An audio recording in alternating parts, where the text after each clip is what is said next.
जय माता दी। जय श्री राम। आज हम भगवान श्री राम की विशेष कृपा पाने हेतु जो श्री रामचरितमानस का पाठ चल रहा है, जिसमें हम अयोध्या कांड का श्रवण कर रहे हैं, तो आगे हम श्रवण करते हैं। जो कि कथा चल रही है कि भरत जी भगवान श्री राम जी से मिलने के लिए उनको वनों में जाते हैं, और वो भी नंगे पैर ही जाते हैं। वो अनुभव करना चाहते हैं कि भगवान श्री राम कैसे नंगे पैर खुद वन के लिए गए थे। माँ सिया जी वन में और लक्ष्मण जी वन में जाते हुए उन्हें किन किन मुश्किलों का सामना करना पड़ा, तो भरत जी ये महसूस करना चाहते हैं। तो आगे हम बड़ी अनुपम कथा भरत और श्री राम जी का अनूठा प्रेम की जो अध्याय चल रहा है, जो पाठ चल रहा है, जो अयोध्या कांड का हम श्रवण कर रहे हैं, आगे भी हम उनकी महिमा को श्रवण करेंगे और भगवान श्री राम जी से विशेष आशीर्वाद प्राप्त करेंगे। चलत प्यादे खात फल पिता दीन तज राजू, जात मनावन रघुवीर भरत सरिस को आजू। देखो, ये भरत जी पिता के दिए हुए राज्य को त्याग कर पैदल चलते और फलाहार करते हुए श्री राम जी को मनाने के लिए जा रहे हैं। इनके समान आज कौन है?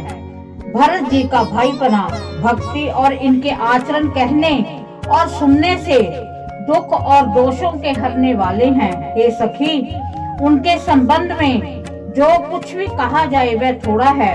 श्री रामचंद्र जी के भाई ऐसे क्यों ना हों। छोटे भाई शत्रुघ्न सहित भरत जी को देखकर हम सब भी आज धन्य बड़भाग्नी स्त्रियों की गिनती में आ गई हैं। इस प्रकार भरत जी के गुण सुनकर और उनकी दशा देखकर स्त्रियां पछताती हैं और कहती हैं कि ये पुत्र केकई जैसी माता के योग्य नहीं है। कोई कहती है इसमें रानी का भी दोष नहीं है, ये सब विधाता ने ही किया है जो हमारे अनुकूल है। कहा तो हम लोग और वेद दोनों की विधि से हीन, कुल और करतूत दोनों से मलिन तुच्छ स्त्रियां जो बुरे देश और बुरे गांव में बसती हैं और नीच स्त्रियां हैं। और कहा ये महान पुण्यों का परिणाम स्वरूप इनका दर्शन। ऐसा ही आनंद और आश्चर्य गांव गांव में हो रहा है, मानो मरुभूमि में कल्प वृक्ष उग गया हो। भरत जी का स्वरूप देखते ही रास्ते में रहने वाले लोगों के भाग्य खुल गए, मानो देव योग से सिंगल द्वीप के बसने वालों को तीर्थराज प्रयाग सुलभ हो गया हो। इस प्रकार अपने गुणों से श्री रामचंद्र जी के गुणों की कथा सुनते और श्री रघुनाथ जी को स्मरण करते हुए भरत जी चले जा रहे हैं। वे तीर्थ देखकर, स्नान और मुनियों के आश्रम तथा देवताओं के मंदिर देखकर प्रणाम करते हैं और मन ही मन यह वरदान मांगते हैं कि श्री सीता राम जी के चरण कमलों में प्रेम हो। मार्ग में भील, कोल आदि वनवासी और वानप्रस्थ ब्रह्मचारी सन्यासी और वृक्ष मिलते हैं। उनमें से जिस से प्रणाम करके पूछते हैं कि लक्ष्मण जी, श्री राम जी और जानकी जी किस वन में हैं। वह प्रभु के सब समाचार कहते हैं और भरत जी को देखकर जन्म का फल पाते हैं। जो लोग कहते हैं कि हमने उनको कुशल पूर्वक देखा है, उनको ये राम लक्ष्मण के समान ही प्यारे मानते हैं। इस प्रकार सबसे सुंदर वाणी से पूछते और श्री राम के वनवास की कहानी सुनते जाते हैं। उस दिन वहीं ठहरकर दूसरे दिन प्रातः काल ही श्री रघुनाथ जी का स्मरण करके चले। साथ के सब लोगों को भी भरत जी के समान श्री राम जी के दर्शन की लालसा लगी हुई है। सबको मंगल सूचन शुकन हो रही हैं। सुख देने वाले पुरुष के दाहिने और स्त्रियों के बाएं नेत्र और भुजाएं फड़क रही हैं। समाज सहित भरत जी को उत्साह हो रहा है। श्री रामचंद्र जी मिलेंगे और दुख का दाग मिट जाएगा। जिसके जी में जैसा है वैसा ही मनोरथ करता है। सब स्नेह रूपी मुद्रा से छके चले जा रहे हैं। अंग शिथिल हैं, रास्ते में पैर डगमगा रहे हैं और प्रेम वश विहबल वचन बोल रहे हैं। राम सखा निषाद राज ने उसी समय स्वाभाविक ही सुहावना पर्वत श्रोमणी कामदगिरी दिखलाया, जिसके निकट पैसविनी नदी के तट पर सीता जी समेत दोनों भाई निवास करते हैं। सब लोग उस पर्वत को देखकर जानकी जीवन श्री रामचंद्र जी की जय हो ऐसा कहकर दंडवत प्रणाम करते हैं। राज समाज प्रेम से ऐसा मगन है मानो श्री रघुनाथ जी अयोध्या को लौट चले हों। भरत जी का उस समय जैसा प्रेम था वैसा शेष जी भी नहीं कह सकते। कवि के लिए तो वह वैसा ही अगम है जैसे अहंता और ममता से मलिन मनुष्यों के लिए ब्रह्मानंद। सब लोग श्री रामचंद्र जी के प्रेम के मारे शिथिल होने के कारण सूर्य अस्त होने तक 2 ही कोस चल पाए और जल स्थल का सुपास देखकर रात को वहीं रह गए। रात बीतने पर श्री रघुनाथ जी के प्रेमी भरत जी ने आगे गमन किया। उधर श्री रामचंद्र जी रात शेष रहते ही जागे। रात को सीता जी ने ऐसा स्वप्न देखा जैसे वह श्री राम जी को सुनाने लगी, मानो समाज सहित भरत जी यहाँ आए हैं। प्रभु के वियोग की अग्नि से उनका शरीर संतप्त है। सभी लोग मन में उदास, दीन और दुखी हैं। सासुओं को दूसरी ही सूरत में देखा। सीता जी का स्वप्न सुनकर श्री रामचंद्र जी के नेत्र में जल भर आया और सबको सोच से छुड़ा देने वाला प्रेम प्रभु स्वयं लीला से सोच के वश हो गए और बोले, लक्ष्मण यह स्वप्न अच्छा नहीं है, कोई भीषण कुसमाचार सुनावेगा। ऐसा कहकर उन्होंने भाई सहित स्नान किया और त्रिपुरारी महादेव जी का पूजन करके साधुओं का सम्मान किया। देवताओं का सम्मान और मुनियों की वंदना करके श्री रामचंद्र जी बैठ गए और उत्तर दिशा की ओर देखने लगे। आकाश में धूल छा रही है। बहुत से पक्षी और पशु व्याकुल होकर भागे हुए प्रभु के आश्रम आ रहे हैं। तुलसीदास जी कहते हैं कि प्रभु श्री रामचंद्र जी ये देखकर उठे और सोचने लगे कि क्या कारण है। वह चित्त में आश्चर्य युक्त हो गए। उसी समय कोल भीलों ने आकर सब समाचार कहे। तुलसीदास जी कहते हैं कि सुंदर मंगल वचन सुनते ही श्री राम जी के मन में बड़ा आनंद हुआ। शरीर में पुलकावली छा गई और शरद ऋतु के कमल के समान नेत्रों प्रेम अश्रुओं से भर गए। सीतापति श्री रामचंद्र जी पुण्य सोच के वश हो गए और भरत के आने का क्या कारण है। फिर एक ने आकर ऐसा कहा कि उनके साथ में बड़ी भारी चतुरंगनी सेना भी है। ये सुनकर श्री रामचंद्र जी को अत्यंत सोच हुआ। इधर तो पिता के वचन, इधर भाई भरत का संकोच। भरत जी के स्वभाव मन में समझकर तो प्रभु श्री रामचंद्र जी चित्त को ठहराने के लिए कोई स्थान ही नहीं पाते हैं। तब ये जानकर समाधान हो गया कि भरत साधु और सियाने हैं और मेरे कहने से आज्ञाकारी हैं। लक्ष्मण जी ने देखा कि प्रभु श्री राम जी के हृदय में चिंता है तो वे समय के अनुसार अपना नीति युक्त विचार कहने लगे। हे स्वामी, आपके बिना ही पूछे मैं कुछ कहता हूँ। सेवक समय पर बिठाई करने से ढीठ नहीं समझा जाता। आप पूछें तब मैं कहूँ ऐसा अवसर नहीं है, इसलिए ये मेरा कहना ढिठाई नहीं होगा। हे स्वामी, आप सर्वज्ञों में श्रोमणी हैं, सब जानते ही हैं। मैं सेवक तो अपनी समझ की बात कहता हूँ। हे नाथ, आप परम सहर्ष बिना ही कारण परम हित करने वाले सर्व हृदय तथा शील और स्नेह के भंडार हैं। आपका सभी पर प्रेम और विश्वास है और अपने हृदय में सबको अपने ही समान जानते हैं, परंतु मूढ़ विषयी जीव प्रभुता पाकर मोहवश अपने असली स्वरूप को प्रकट कर देते हैं। भरत नीति प्रायण, साधु और चतुर है तथा प्रभु आपके चरणों में उनका प्रेम है, इस बात को सारा जगत जानता है। वे भरत भी आज श्री राम आपका पद, सिंहासन या अधिकार पाकर धर्मों की मर्यादा को मिटाकर चले हैं। कुटिल छोटे भाई भरत उसमें देखकर यह जानकर कि राम जी आप वनवास में अकेले हैं, अपने मन में बुरा विचार करके समाज जोड़कर राज्य को निष्कंटक करने के लिए यहाँ आए हैं।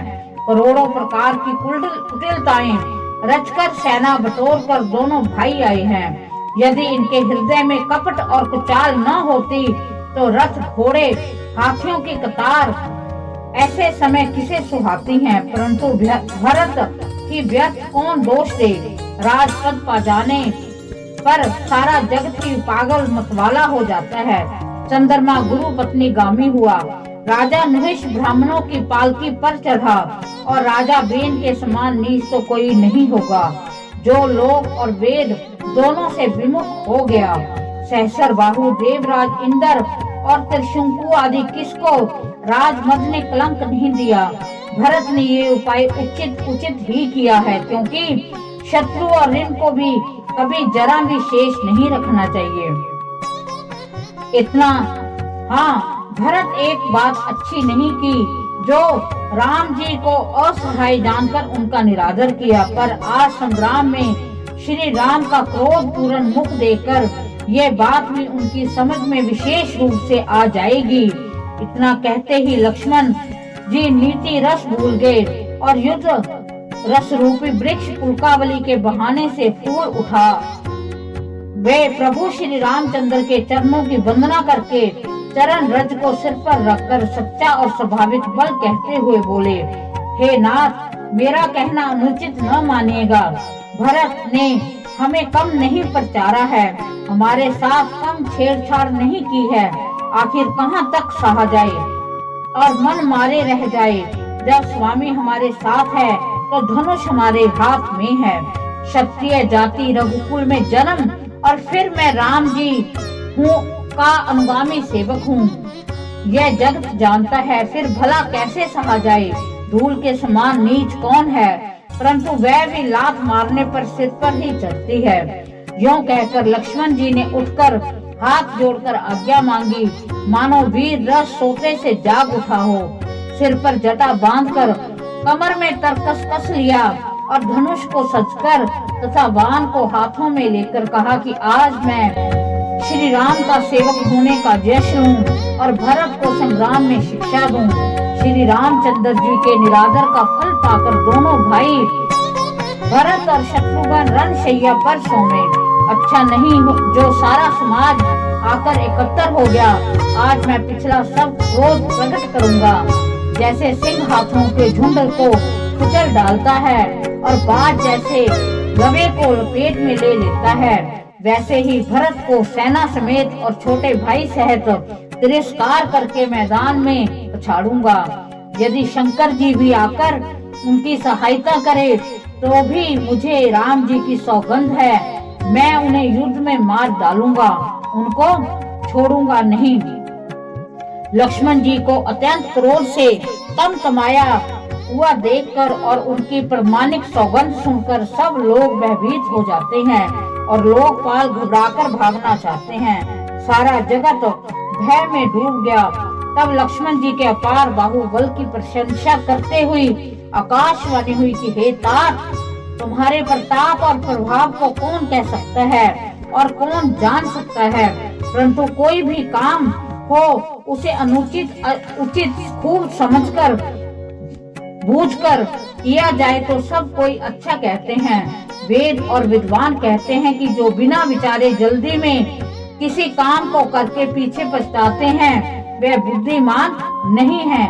देववाणी सुनकर लक्ष्मण जी सकुचा गए।